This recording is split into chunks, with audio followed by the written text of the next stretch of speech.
Hello, everyone, and welcome to our weekly Simba training call. So for those of you attending from other countries today, and it looks as though there are many of you who are, welcome. We're thrilled to have you join in our call today. And so that you know, this is another installment of the weekly training calls we provide for the Singapore, Indonesia, Malaysia, Brunei, and Australia markets. That's where the acronym Simba comes from. But we're very excited to have you join us. And for those of you that do come in often and regularly for these weekly calls, I'll let you know that we'll be taking a slight departure from the regular format we use. There won't be as much science talk on the products today, and there also won't be a Q&A at the end. But it will be a very critical session for many of you. And I realize that a lot of you are tuning in today specifically to hear from our CEO and owner, Stewart Hughes. But before we do that, there's some additional work and learning for us to do. And so Stewart does have a very critical message to share with us.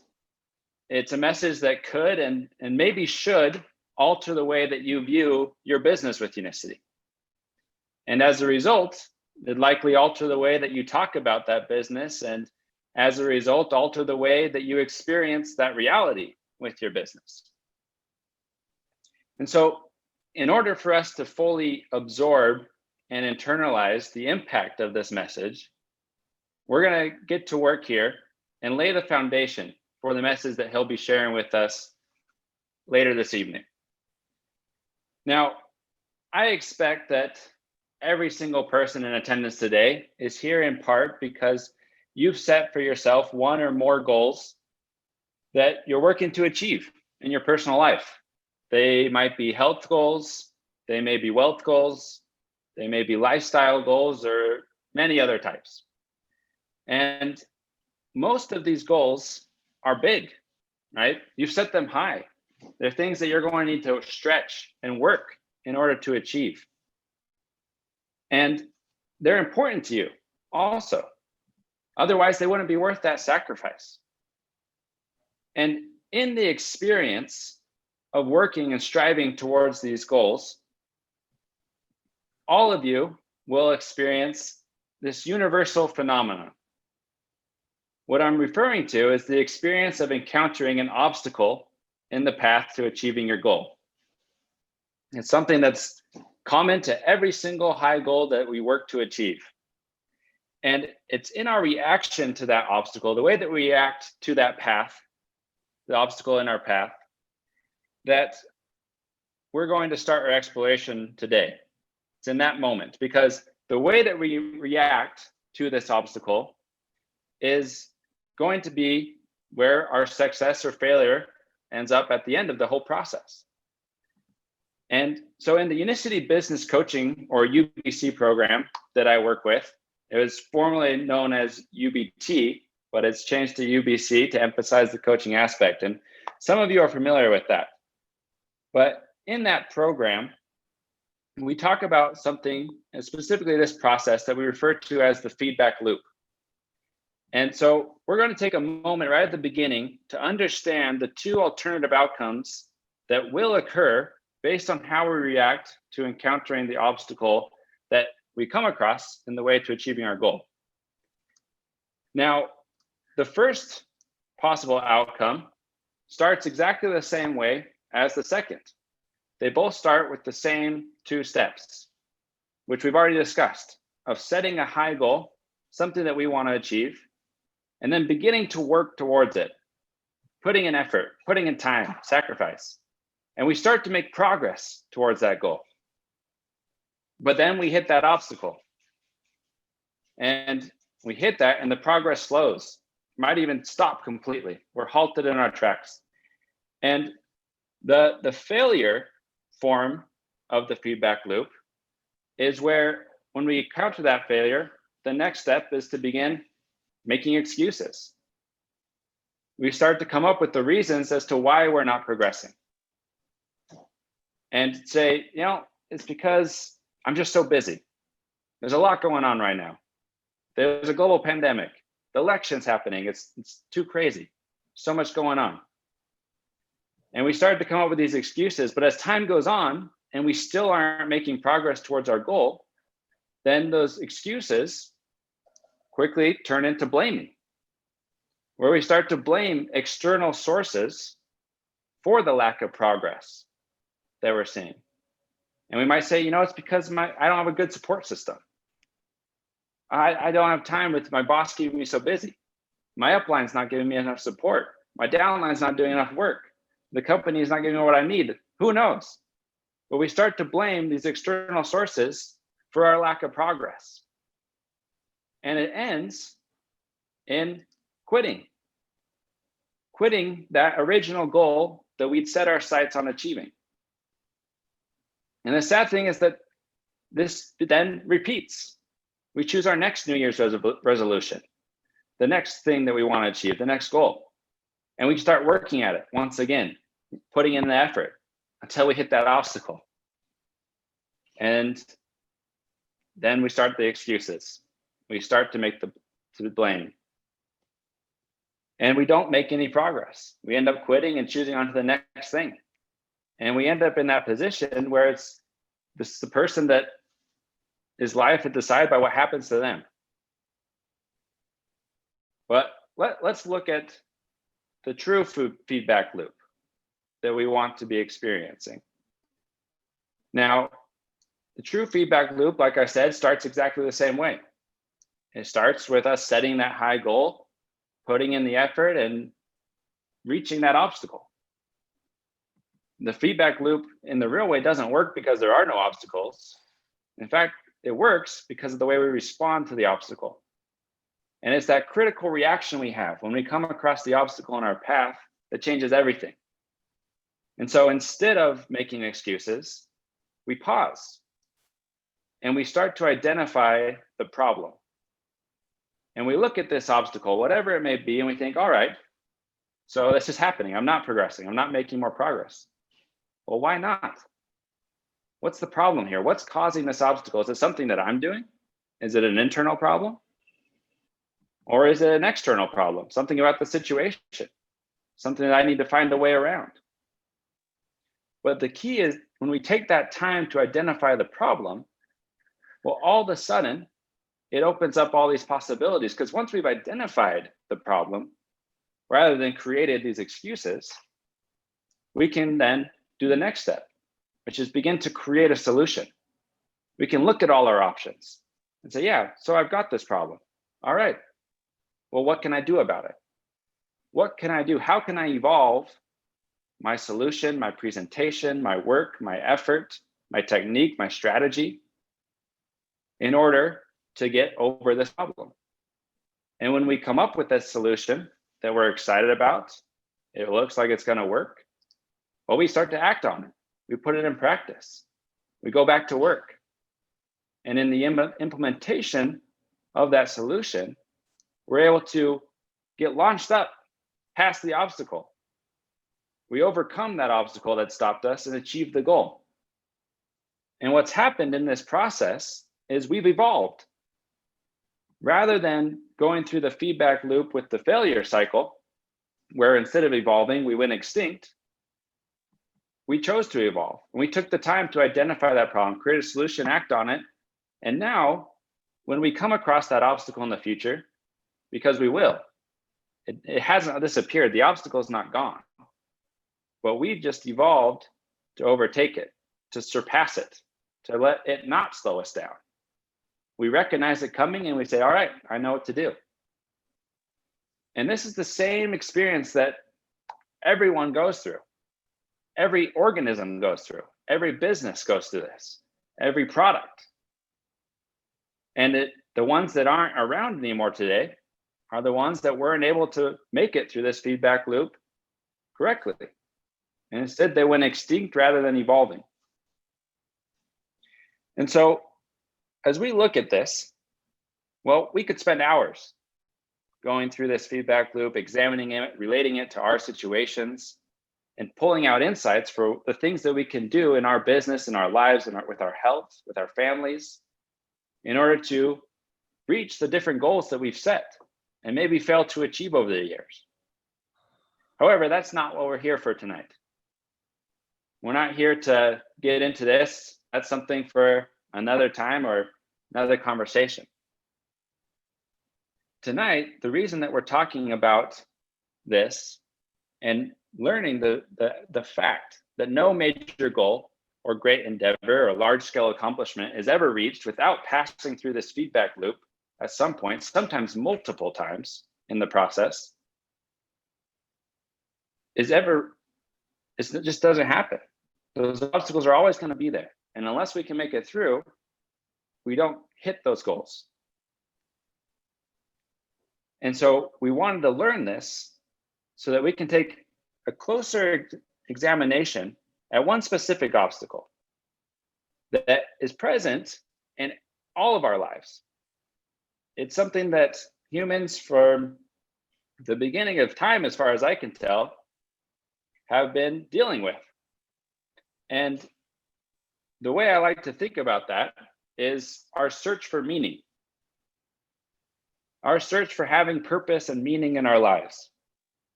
It's something that's driven us as a species always, where we're not satisfied just going through the motions. We want there to be something greater behind that. And we believe that by finding something greater, it brings us those other things that we're looking for, that we want. The happiness, the success that we're pursuing. Now, there's a very wise person who wrote a book on this. The title of his book is Man's Search for Meaning. Some of you have probably read it. This book was written by Viktor E. Frankl, who was an Australian neurologist and psychologist, and also a survivor of the concentration camps of World War II. And his book is truly impressive because he's not someone that's talked about psychology and overcoming trauma from the comfort of his armchair. Rather, he faced the most horrible things that we as human beings do to each other, have done. And so he has true skin in the game, as we say. But in his book, he shares this quote, or he writes this, where he says, "Success, like happiness, cannot be pursued. It must ensue. And it only does so as the unintended side effect of one's personal dedication to a cause greater than oneself, or as the byproduct of one's surrender to a person other than oneself." And in that simple quote, he states a profound truth that, as we think about it, is innate to all of us. All of us, we each yearn and desire to be a part of something greater than ourselves. And as we find that thing, well, those other pieces that we've been searching for, the success, the happiness, come as the byproduct, as the result of being able to dedicate ourselves to a cause that's greater than ourselves. And I also want to look at this, though, in a more purely scientific format, and also in a more recent way, and more recent discovery. And so only a few years ago, there were a few researchers who conducted a study to examine this strange occurrence they kept hearing about and seeing of people accepting a lower income job when they could have chosen a much higher paying job. And it's something that we've all heard about. We're familiar with this idea as well, but they wanted to get into it to really prove what they thought was the reason for this. And so as they got into it and they studied data from people in various countries and economies all around the world, what they found was that people would choose a job that paid 32% less in order to be able to do work that they found meaningful to them. That by simply finding meaning and purpose in that work, feeling that it was contributing to some greater cause, they'd accept 32% less pay. Now, that's amazing, because increasing your salary by 1/3 of what it currently is would make a huge impact in most people's lives. It would change their circumstances completely. And I find it inspiring that people are willing to give up, sacrifice that much in order to find meaning. It shows the truth to Viktor Frankl's words, that it's in that meaning, in that dedication to meaning and to a cause, that we find happiness. The additional money doesn't necessarily give the happiness if it's not being brought from a cause that's greater. And so, well, where am I going with this? Right? It's not like this is a very controversial topic. I doubt that many, if any of you, would argue with me if I told you that people value purpose over paychecks to a certain extent, right? Because of course they need to be taken care of, but once they are, then they really search for purpose. I don't think anyone would argue with me on that topic. But there is a difference to agreeing with that principle on paper and believing in it so much that you live by it. And so I want to invite each of you to ask yourselves this question right now. And the question is, when you invite people, or when I invite people to become my partner and work with me in Unicity and change their life in the process, what is the greater cause that I am inviting them to be a part of? Take a moment and think about that. What is the greater cause that you've been inviting people to be a part of when you invite them to work with you?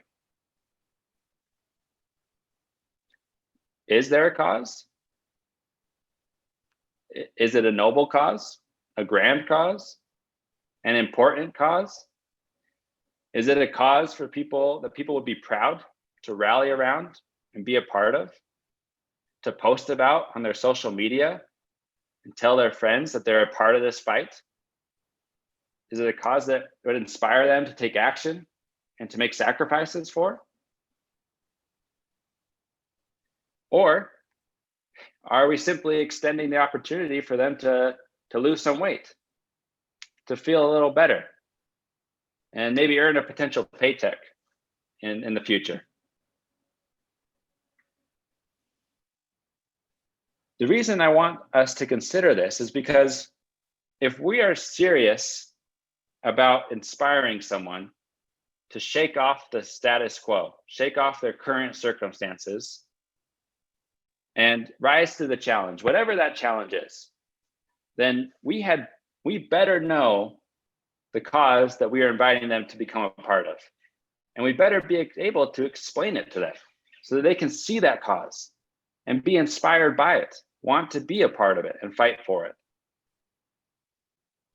We can see so many examples throughout history of people that have been able to create incredible movements, incredible products, because of drawing people and attracting them to a cause rather than simply what the product was. One of the most famous examples that's been on people's minds lately here in the United States is the civil rights movement, and how Martin Luther King Jr., well, he was able to make very clear the cause that he was fighting for and that he was inviting people to join.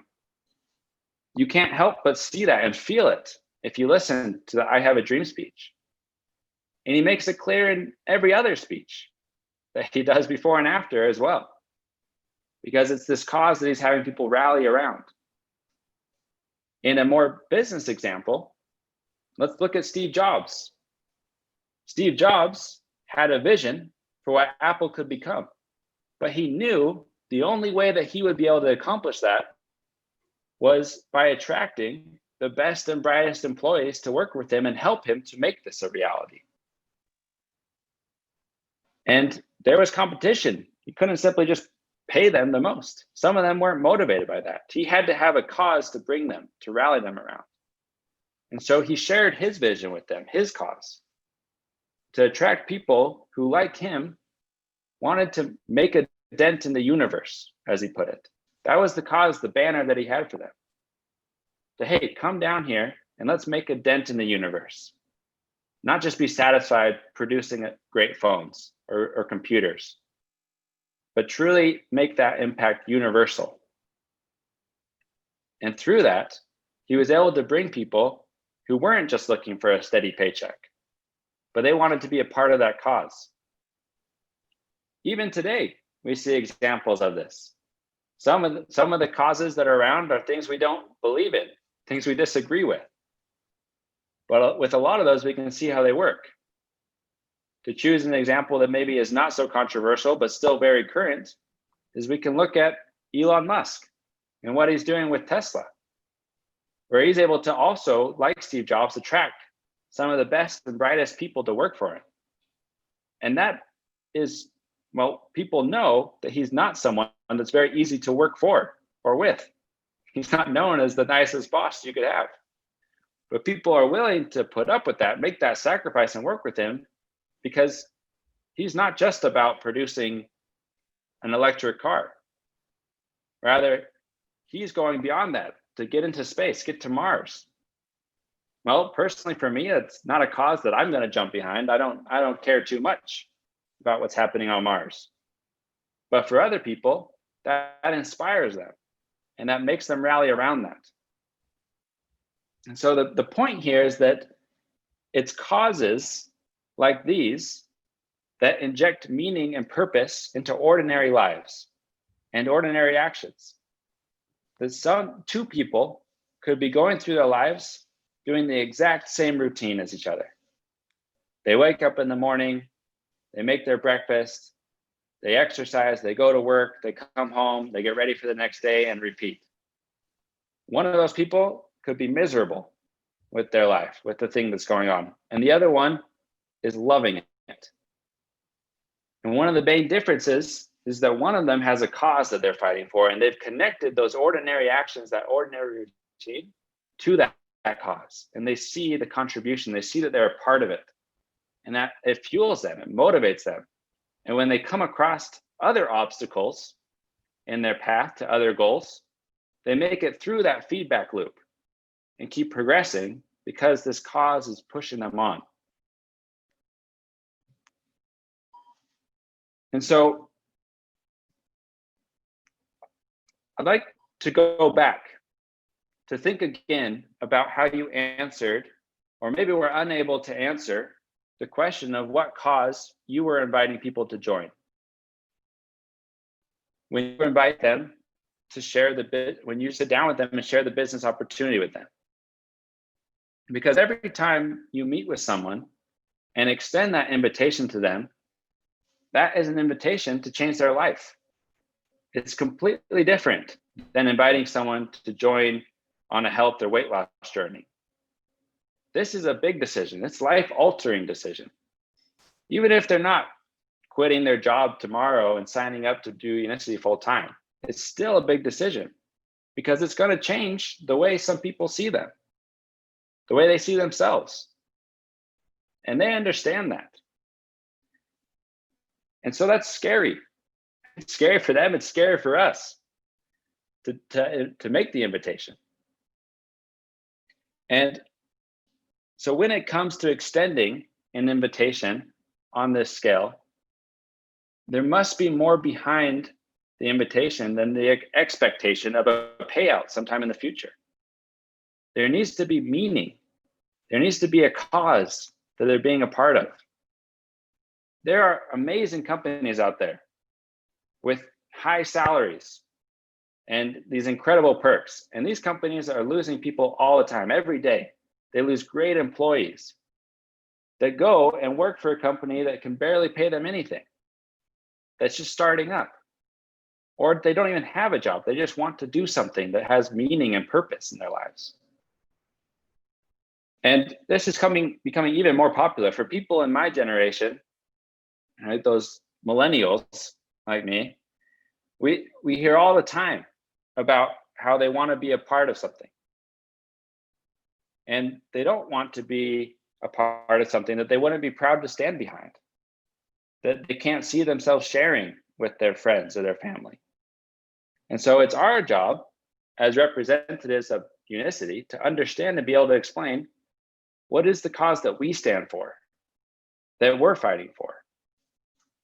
Because if we go back and look once more at that quote we read from Viktor Frankl in his book, Man's Search for Meaning, and we paraphrase that and just change it a little bit, what we'd read is that, well, the happiness and success that we're all searching for ensue or come as a result of our dedication to a greater cause.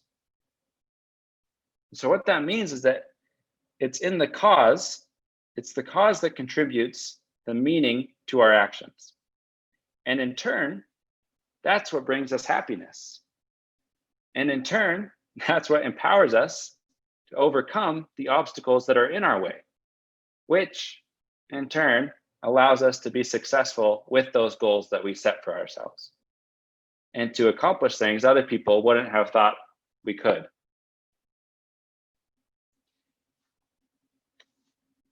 Now, before I invite Stewart to speak to us, I want to give a little more background about where this topic came from and why it is that we're talking about it now. And only a few weeks ago, I was having a conversation with him that was based on conversations I've had with many of you. Because over the last several years, working as a Unicity business coach, I've had the opportunity to meet with and discuss the obstacles that hundreds of you are facing throughout the world as you work to grow your businesses.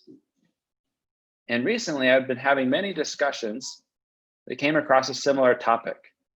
And there was this idea that, hey, these great, awesome distributors are very capable in helping someone see how our products could help them. And as far as signing someone up and getting them to use the products, well, it really wasn't that hard.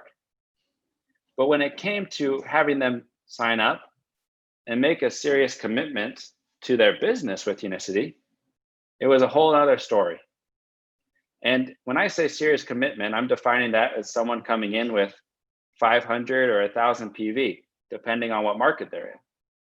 All right, but making that initial investment of coming and starting their business the right way, the best way for them in order to get their business off the ground. And these distributors that I'd be coaching will be seeing how much of a hard time they were in getting people to do this. And I was mentioning this to Stewart, talking about how, asking him, what are we missing here? I'm coming to him as the master and saying, what are we missing to help them show the person why this is such a great opportunity? And for Stewart, his reaction was a little bit of surprise, also understanding. And the surprise was because he said, hey, and he'll tell you more about this, I'm sure. But when I was building this business, we wouldn't even really want to talk to people if they weren't going to be coming in with 4,000 PV. And imagine that, right? Here today, we've got so many people that are thinking, how can I get someone to come in with 500 PV or 1,000? That sounds crazy. And yet, in his experience, 15 years ago, well, probably closer to 30, he was saying, well, if you aren't coming in with 4,000, then it's not worth our time to talk. And what he pointed out in that conversation was, well, when he was inviting people to come in, he was inviting them to be a part of a cause. And it was a cause that they believed in. It was a cause that was personal to them, that was dramatic and traumatic for them, that they saw it as important. And they were eager, they were leaping at the opportunity to be a part of that cause. And sometimes we can get distracted from what that cause is. And so tonight is the opportunity where Stewart will be able to introduce, now that we've set the stage, about why it's so critical to have a cause, to introduce and speak to us about the cause that Unicity is uniquely situated to have the greatest impact on. And that really you have all been a part of already, whether you realize it or not. But that how you can alter, like I said, the reality you experience with your business by understanding what that cause is and being able and empowered to invite other people and show them it as well. And so, on that note, I'd like to invite Stewart to take over from here and share with us this cause that we are fighting for. Thank you, Sam. And welcome to all of you on this call. I thought I was going to be speaking to a small group in Indonesia. So it looks like we've got a lot of other people on the call, and we welcome you. So I just want to ask you, do you remember where you were on 9/11? I remember it crystal clear. I was actually driving to the airport with one of my good friends and fellow distributors, Dr. Neil Seacrest. He had been over here visiting with me for a couple of days. We'd climbed one of the mountains here in Utah, and we were driving up there, and my wife called and says, "You better turn on the radio, something's happened." Now, I think even the youngsters on this call can probably remember where they were when that day unfolded. And we think about it because there was such a tragic loss of life. About 3,000 people were killed as a result of that terrorist attack. It's significant, it's dramatic. There was trauma associated with it. But do you know that today, 3,000 people died of heart attacks and strokes in the United States alone? The number for the world is several times that amount. And yesterday, 3,000 people died in the United States from heart attacks and strokes. And tomorrow, 3,000 people will die from heart attacks and strokes in the United States. But we don't think about that the same as 9/11. We don't think about it unless it's someone close to us. We don't think about it because it's far removed. But what I want you to think about as you change the way you see this is your opportunity to literally change someone's life and save someone's life. Sam talked about our beginnings. Some of you that I've noticed on this call were there in those early days, and you can remember yourself. We had just one product. It was the original Biles Life. It didn't taste very good, and it was a little unsettling on the stomach, but it did work. And it came in this white tube, sort of a tall, skinny canister. It didn't come in fancy packets with good packaging. And I remember thinking to myself, I walked away from a Wall Street professional career, making a solid mid-six-figure income to sell this product. Why did I do it? Exactly what Sam told you. Because happiness comes from making a contribution. Happiness comes from doing something for someone else that really matters. When you have a vision that is so compelling and so authentic, it gives you superpowers, 3 specific superpowers. And I want to just sort of unfold those superpowers for you as we think about this in the context of my own experience. Now, when I'm leaving a prestigious profession and I'm going into a business where I'm working for myself in a network marketing company that obviously doesn't have the prestige associated with a Wall Street firm, I knew people were thinking negative things about me. I knew people were laughing a little bit about my transition in life. Some people even said that others were saying, Hughes is going through a midlife crisis. Can you believe it? He's out selling door-to-door vitamins or something. I remember all of those things being said and hearing that gossip and feeling the feelings that went with it. Also, feeling the fear that maybe I might not be successful.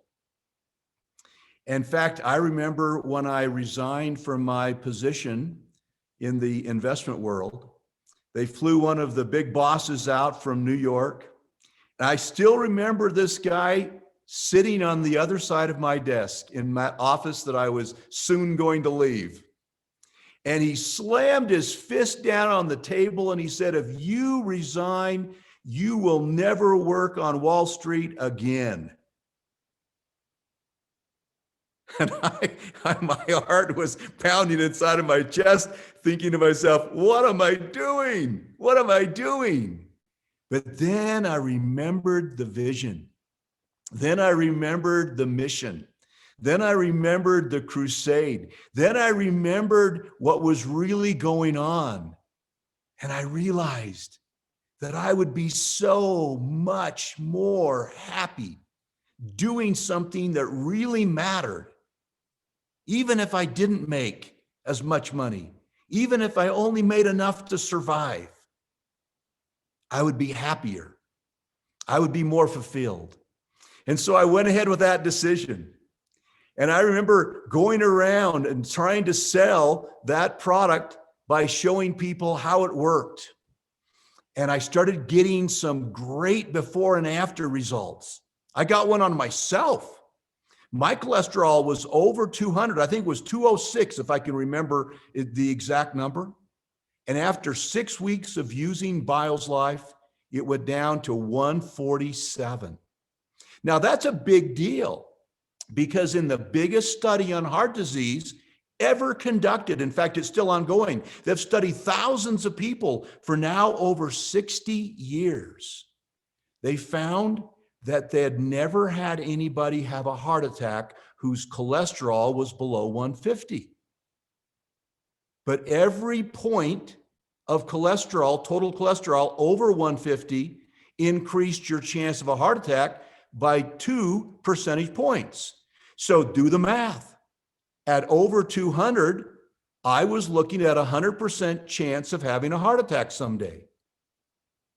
Now, back when we were doing this, we didn't have all the news and all the drugs and all the different things. That was still coming. But we had that data and we had that belief and we were seeing people's lives change. And it brought out the first superpower. And that is the power to overcome fear. The number one reason people don't fulfill their dreams, the number one reason that people don't achieve their goals is fear. They're afraid. They're afraid of so many things, afraid of failure, afraid of people mocking them, afraid of maybe having people disassociate themselves with them, and a million other fears. And those fears can just overwhelm a person, especially when they're tired, especially when they're alone and they're wondering, will I make it? But when you have a vision of something this big, and it's about serving others, it's about helping others, you stop thinking about yourself and you start thinking about how you can help. And in that moment, the fear just dispels. The fear just goes away. And now you become bulletproof. You don't care what people think. You don't care what people say. It doesn't matter to you because the mission is critical. The cause is worthy. The vision's big. Is there a bigger problem on the planet? Think about it. All we talk about in the news is this election or that war or this economic issue. But none of those things adds up to the human trauma and tragedy of cardiovascular disease, which incorporates not just heart disease, but diabetes, Alzheimer's, dementia, strokes. All of those things are incorporated in that. And when you get really, really serious with yourself, and you say, listen, I could turn off the news, I could turn off the Twitter feed, and just get serious about doing something for somebody, that fear goes away. And now you're free from carrying that backpack of fear everywhere you go. And it causes you to just get light. You feel light. You feel strong. You feel invincible. And so you're going out there. And I remember another thing that happened to me. I'd never done anything in this business before. I didn't know what this was all about. I still remember somebody in the business saying, hey, Hughes, I don't think you get it, do you? And I said, get what? He says, you don't get this business, do you? And I says, well, I don't know, maybe I don't get it. And he went on to explain something to me that I didn't get. And I'm glad I didn't get it, because he was focused always on the money. He was focused on himself. And that's why he never really achieved the success that his considerable talent should have given him. The truth of it is, if we focus on the mission, if we focus on the vision, if we focus on solving other people's problems, if we focus on bringing happiness to other people, we become empowered not just with the superpower of getting rid of fear. We become empowered with the superpower of not needing special techniques. Oh, we want to be skillful at doing the business. We believe in that. But you don't have to be a super salesman if you have conviction about what you're doing. In fact, if you give me a choice between a person of deep and abiding conviction, but with zero experience, and another person who is just the ultimate salesperson, charismatic, full on, everybody just looks at him and thinks, what an amazing person. I will take the conviction person 100 times out of 100 times. It'll take me about that long to make the decision every time. Because conviction is power. But you can't have conviction without a cause. You've got to believe in something, and it can't just be how to make money. You've got to believe in what you're doing. And it was simple in those early days because we just had the one product. We didn't worry about all these different things. And we just stayed focused on that. Relentlessly focused. And it was only when we became successful that the danger came, the danger of distraction. Distracted by this and distracted by that. And that was about the time that, a few of us got together and wrote a 200-page training manual. And that slowed us down because everybody started reading the training manual instead of thinking about, let's go solve some problems. Let's go help some people. Let's go bring down some cholesterol.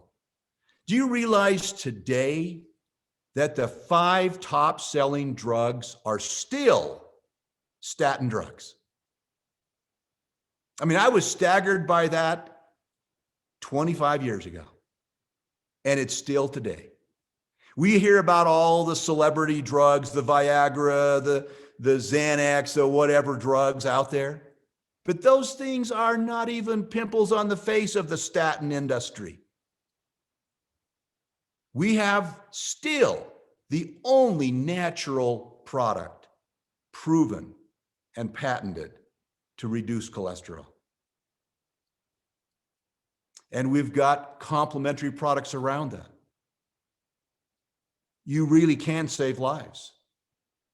You really can keep a family together a little longer. Because the 3,000 people who died today, my friends, most of them didn't need to die today.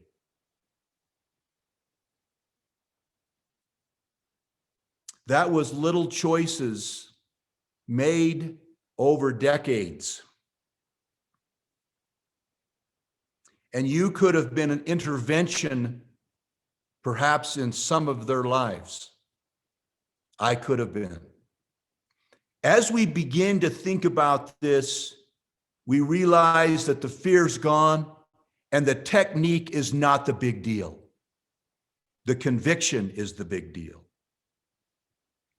Now, people have told me, they've said, oh, it's easy for you. Wow, people will listen to you. And you know why people would listen to me? I thought a lot about it. It's because I believed so deeply in what we were doing. Because that's the third superpower that comes with deep conviction in a cause.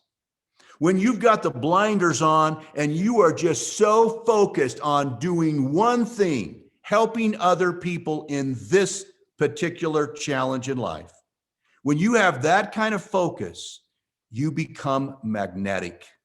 You become attractive. People want to be around you. People hunger for meaning. Sam talked about this. Viktor Frankl's talked about it. It's something that's deep and abiding in each of our human hearts. We long for meaning. We want to be a part of something that matters. And when we meet someone that's got that fire in the belly and got that sparkle in the eye, we want to be around them. We can't get enough of them because they inspire us with their conviction. Now, what is leadership really? We talk about leaders, we can define it a million ways, but I'll give you one definition. A leader is someone with a vision who invites someone else to join him or her on that path to that fulfillment of that vision. That's all. It's not managing somebody. It's not metrics. It's not all these different things. It's just inspiring someone to join you on the path to the vision that you are chasing. And when you have that, you are attractive. Now, I just want to conclude our conversations as we're winding up here. I know some of you have probably said, been there, done that. Yeah. And what iPhone do you have right now? The iPhone 12, the 11, the 10, the 9, the 8, the 7, the 6, the 5, the 4. You see, when something is out there, you just keep pounding at it until you solve it. I remember early. This will tell you how long ago it was, but we would prospect using those little audio cassettes. Now, some of you are so young, you've probably never seen an audio cassette. But I made an audio cassette presentation called Right Place, Right Time. And people used that. They'd hand it out to people, and people would listen to that in their car. And many times people would join up just from listening to that audio cassette because they'd capture the sense of the power and the authenticity of the mission that we're on. And after a couple of years, people started saying, Stewart, do a different audio. That one's kind of old.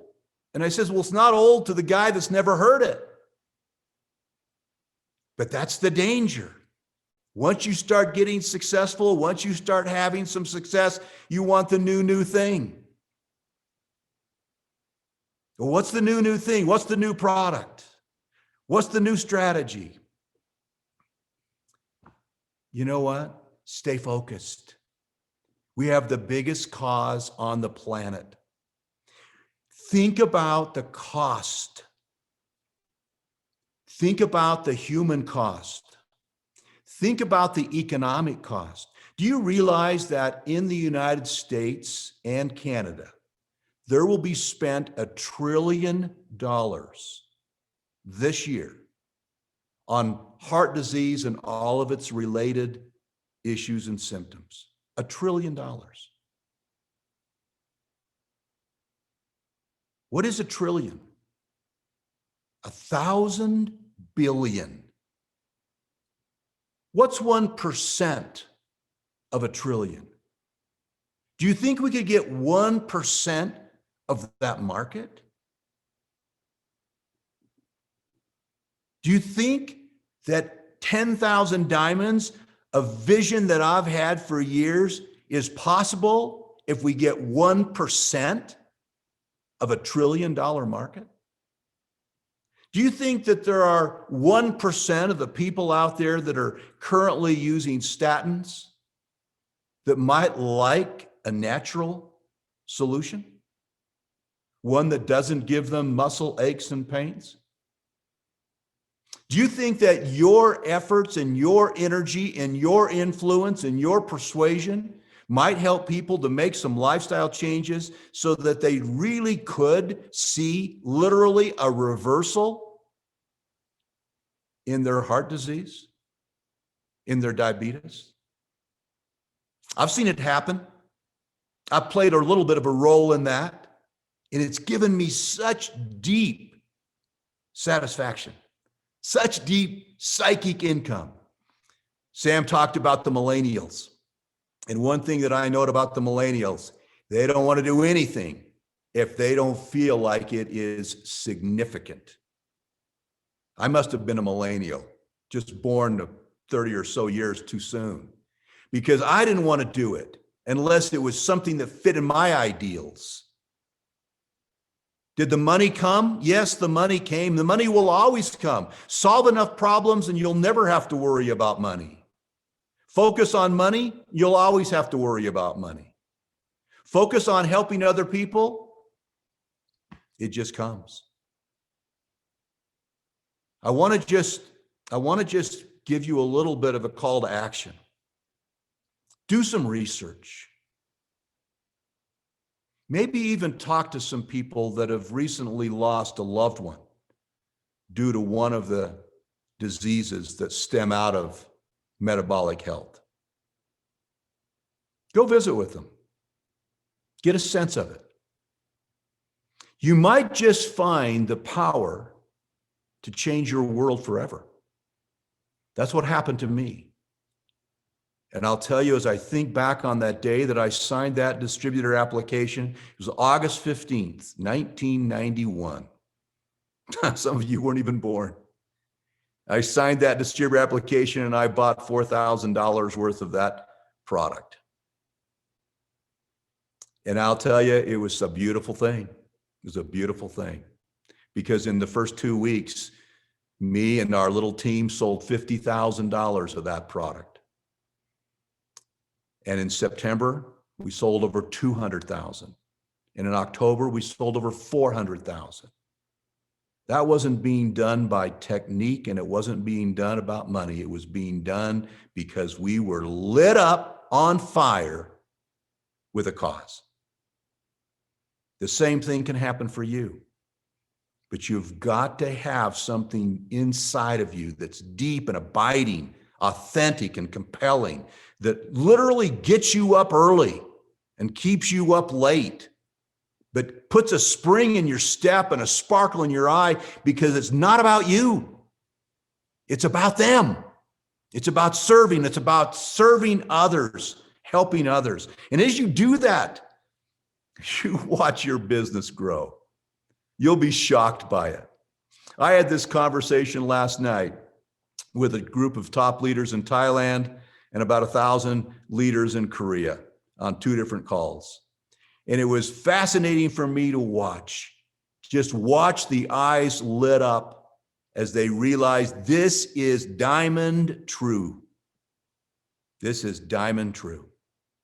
If you want to get out there and achieve all those goals, start helping other people solve really big problems in their life. I'm happy to be with you. I'm happy to be back at this. I'm excited for where we're going. You're going to see some really neat things as we refocus the company on this problem and this solution that we provide. Thanks very much for inviting me on, Sam. Thanks to all of you for being part of this call. Thank you very much, Stewart. Thank you for sharing those words. Thank you, everyone, for joining tonight. Hope to see you again soon.